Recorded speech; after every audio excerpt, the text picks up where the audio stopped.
आज আমি খুব সহজভাবে বাড়িতে চিকেন বিরিয়ানি বানাবো। তার জন্য এখানে আধা কিলো মতো চিকেন ভালো করে ধুয়ে পরিষ্কার করে নিয়েছি। 4 চামচ টক দই আর 2 চামচ মতো আদা রসুন বাটা দিলাম, 2 চামচ বিরিয়ানি মশলা, 1 চামচ গোলাপ জল, 1 চামচ কেওড়া জল, 1 চামচ লঙ্কা গুঁড়ো, 1 চামচ হলুদ গুঁড়ো। সবকটা উপকরণ ভালো করে মাংসের সাথে মাখিয়ে 1 ঘন্টা মতো ম্যারিনেট করতে রেখে দিলাম। এখানে কিছুটা রিফাইন্ড তেল গরম করেছি। দুটো বড় সাইজের পেঁয়াজ পাতলা করে কেটে প্রথমে আমি এভাবে করে বেরেস্তাটা বানিয়ে নেব। ভেজে তুলে নিলাম বেরেস্তাটা। ওই তেলের মধ্যে দুটো আলু আমি এইভাবে করে কেটে নুন হলুদ মাখিয়ে প্রথমে ভেজে নিয়েছি। এবার ওর মধ্যে ম্যারিনেট করা চিকেনটা আমি দিয়ে দিলাম। বিরিয়ানিতে তো আলু ছাড়া ভালো লাগে না, তাই আলুটা আমি দিলাম। তো এবার কিছুক্ষণ আমি চিকেন আর আলুটা একটু নাড়াচাড়া করে নেব। এবার এর মধ্যে আমি পরিমাণ মতো নুন দিয়ে দিলাম।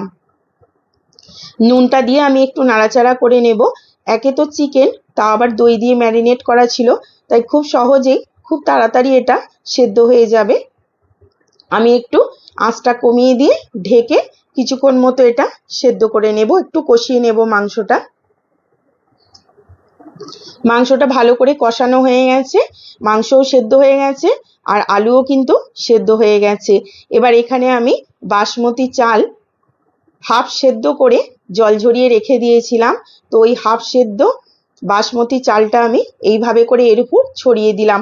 আমি আলাদা করে কোনো রকম লেয়ার তৈরি করব না। বিরিয়ানিতে যে লেয়ার বানানো হয় আমি কিছুই করব না, খুব সহজভাবে বানাবো, কিন্তু খুব সুন্দর খেতে হবে। ওই মাংসের মধ্যে আমি এইভাবে করে হাফ সেদ্ধ বিরিয়ানি রাইসটা ছড়িয়ে দিলাম।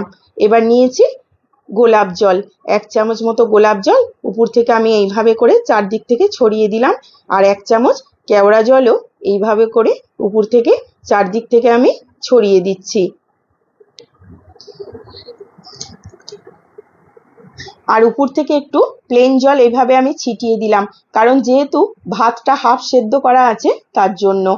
আর আমি এখানে দুধে ভেজানো কেশর নিয়েছিলাম 2 চামচ মতো, ভালো করে উপর থেকে ছড়িয়ে দিয়ে আর যে বেরেস্তাটা বানিয়েছিলাম সেটাও এইভাবে করে ছড়িয়ে দিলাম। আর ওই প্লেন জলটা দিলাম যাতে চালটা একটু সেদ্ধ হয়ে যায় আর তলায় না লেগে যায়। এবার আমি এটাকে ঢেকে আঁচটা একদম কমিয়ে 10 মিনিট মতো স্টিমে রেখে দেব, তাহলেই কিন্তু একদম বিরিয়ানি তৈরি হয়ে যাবে খাওয়ার জন্য। 10 মিনিট হয়ে গেছে, দেখুন বিরিয়ানি কিন্তু একদম রেডি।